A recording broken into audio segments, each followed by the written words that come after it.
আসসালামু আলাইকুম সম্মানিত দর্শক, নিশ্চয়ই আপনারা ভালো আছেন। আলহামদুলিল্লাহ ভালো আছি। আমি অবশ্য বাসা চেঞ্জ করে এই মানে যে বাসাতে উঠেছি এই বাসাতে এসেই আমি ভিডিওটা এটা দিলাম, কারণ আমার ওই বাসার ভিডিও করা এটা।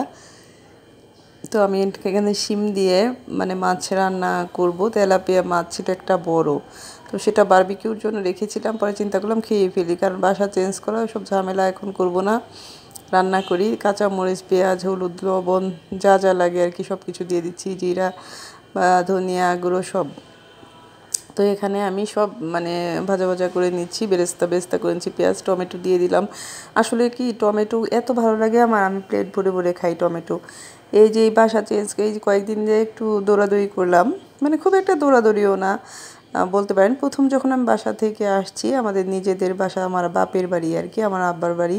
তো সেটা আবার অনেকের বললে খুব কষ্ট লাগে, মানে আমি আবার বলি আমার আব্বার বাড়ি, লিজু বলে লিজুর আব্বার বাড়ি, আমার আব্বা কিনছে এভাবে বলে সব, অনেকে আছে। তো এগুলো আমার নিজে কানেই শোনা।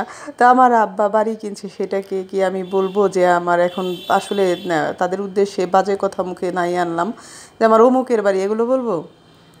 যে কার কথা বলবো, ওরা মনে হয় তাই বলে। হ্যাঁ, ওরা অন্যের জায়গাকে নিজের জায়গা মনে করে, অন্যের জিনিসকে নিজের জিনিস মনে করে আর কি।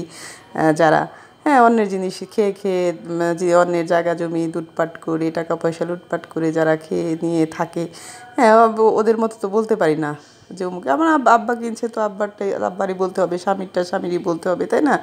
আর দেখা যায় কি মানে আমার হাজব্যান্ড খুবই ভালো মানুষ। তো ওই যে যারা বলে তাদের হাজব্যান্ড ওই রকম মানে বাটপার চোর, হ্যাঁ ওই রকম ছেঁড় চোর, অন্যের জায়গা জমি টাকা পয়সা নিয়ে খায়, এজন্য তারা ওগুলো বলে। আসলে এগুলো বললেও খারাপ শোনা যায়, বা তাদের নিজেরাই তারা চোর বাটপার ছেঁড় চোর, অন্যেরটা নিয়ে নিয়ে খায় চলে, বা নিজের ভাই বোনের সম্পত্তি নষ্ট করে, টাকা পয়সা নষ্ট করে তারা চলে, তারা বলে এগুলা ক্ষতি করে নিজের ভাই বোনেরই। হ্যাঁ, মানে নিজের পায়ে নিজে কুড়াল দেওয়া, এরা এগুলো বলতে পারে। কোনো ভালো মানুষ কিন্তু এগুলো বলবে না। তো ওই যে আমার আব্বার বাড়ি বললাম, এই কথা প্রসঙ্গে এতখানি কথা আসলো। তো আমার আব্বা নিজে কিনছে বাসাটা, আমি তো কার কথা বলবো, তাই না? তো সেটা নিয়েও খুব হিংসা। এত হিংসা করে কী লাভ পাস তোরা? হ্যাঁ, তোদের এই যে তোদের সন্তানেরাও কিন্তু ওরকমই হবে। কারণ কতদিন ছোটোবেলায় দেখা যায় অনেক সময় যে ভাই বোন মিল থাকে, খুব কম পরিবারে আছে যে ছোট থেকে ভাই বোন অমিল। এটা একেবারেই রেয়ার। হুম, এটা অবশ্য আমি আমাদের নিজেদেরও দেখেছি অনেকে, যে যেমন চাচা পুপুরা বলে অনেক মিল তারা তারা কিন্তু তারা কিন্তু মিল না, কিন্তু মুখে মুখে বলে আমরা অনেক মিল ভাই বোন, আমরা অনেক মিল, অথচ মানে মিল না। বা আমি নিজেদের মধ্যেই দেখি, আমার অনেক দেখি যে ছোটোবেলা থেকে এর মুখে বলতেছে কিন্তু ভিতরে কিন্তু তাদের কোনো মিল নেই। হুম, তো এরকম মিল থাকার চেয়ে না থাকা অনেক ভালো। মিথ্যে কথা বলে লাভ কি বলেন?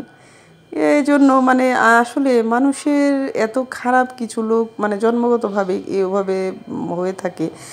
আবার দেখবেন কথা প্রসঙ্গে এলো, যেমন আমি প্রথমে যখন আমার মানে বাপের বাড়ি থেকে আসলাম ভাড়াটা, তখন তো আমি অনেক মানে চাচা ফুপুগুলো আমার আব্বা আম্মাকে যেমন অত্যাচার করেছে, চাচা ফুপু ফুপাতো ভাই এটা আবার জুটছে এসে। হ্যাঁ, তো এগুলোকে আমার আব্বা খাওয়া পড়া সমস্ত কিছুই করছে।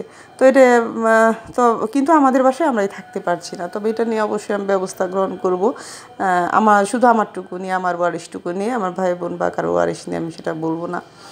তো আমি ওখান থেকে যখন প্রথম আসলাম তখন কিন্তু আমার একটু কষ্ট হয়েছে। আর এখন বাসা চেঞ্জ করা কষ্ট হচ্ছে না কেন? কারণ আমি একবার বাসা থেকে হয়ে এসেছি, যখন নাকি প্রথম বাসা থেকে অন্য প্রথম বাসায় চেঞ্জ করা হয়, কোনো বাসা ভাড়া নেওয়া হয় নিজের বাপের বাড়ি থেকে, তখন কষ্ট হয়, বা নিজের বাসা থেকে, তাই না? কিন্তু পরবর্তীতে কিন্তু আর তেমন কোনো কষ্ট হয় না। কারণ প্রথমে কী কী মানে আনা নেওয়া, বা প্রথমে যেমন গাড়িতে সব কিছু এগুলো সবই আচ্ছা হয়ে গেল। রান্না কথা বলতে বলতে সবাই ভালো থাকবে।